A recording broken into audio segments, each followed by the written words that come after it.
ମଣିଷର ଜୀବନ ଆରମ୍ଭ ହୋଇଥାଏ ଖାଇବାରୁ ଆଉ ଶେଷ ହୋଇଥାଏ ବି ଖାଇବାରୁ। ତ ସକାଳୁ ସକାଳୁ ମୁଁ ଉଠି ରୁଟି ଆମଲେଟ୍ ବାବୁଙ୍କ ପାଇଁ ପ୍ରସ୍ତୁତ କରିଥିଲି। ବାବୁ ଆମର ଖାଇଦେଇ ଅଫିସ୍ ବାହାରି ସାରିଲା ପରେ ପୁରା ଦିନମାନର କାମ ମୋର ଆରମ୍ଭ ହେଲା।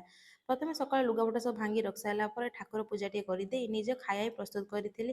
ସକାଳୁ ସକାଳୁ ପଇଡ଼ ପାଣି ଟିକେ ପିଇ ସାରିଲା ପରେ ବ୍ରେଡ଼୍ ଆଉ ଖଜୁର କୋଳି ଖାଇଦେଇ ମୁଁ ଲାଗି ପଡ଼ିଥିଲି ଓତାଳେ ରୋଷେଇ କରିବା ପାଇଁ। ତ ଦିନମାନର ମୁଁ ଏକା ଯେତେ ଖାଇଥାଏ ପଛେ ଦ୍ୱିପହର ଖାଇବାଟି ମୋର ବାବୁଙ୍କ ସହ ସମ୍ପୂର୍ଣ୍ଣ ହୋଇଥାଏ।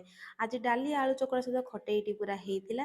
ତାପରେ ସନ୍ଧ୍ୟାବେଳେ ଠାକୁର ପୂଜା କରିସାରିଲା କାଲି ଆଣିଥିବା ମାଠରୁ ଆଳୁ ଟିକ୍କା ଆଉ ବ୍ରେଡ଼କୁ ସେକିକି ରଖି ସାରିଲା ପରେ ବାବୁଙ୍କର ଆସିବା ଟାଇମ୍ ହେଇଗଲା। ବାବୁ ଆମର ଆସି ସାରିଲା ପରେ ମୋ ପାଇଁ ଦୁଇଟି ପଇଡ଼ ଘିନିକି ଆସିଥିଲେ। ପଇଡ଼କୁ ରଖିଦେଇ ପୁରା ରେଡ଼ି କରିଥିବା ଖାଇବାକୁ ଦୁହେଁ ଆମେ ମିଶିକି ସନ୍ଧ୍ୟାବେଳେ ଖାଇଲୁ। ଖାଇସାରିଲା ପରେ ବାବୁ ଆମର ହେୟାର କଟ୍ କରିବା ପାଇଁ ବାହାରି ଗଲେ ମାର୍କେଟ।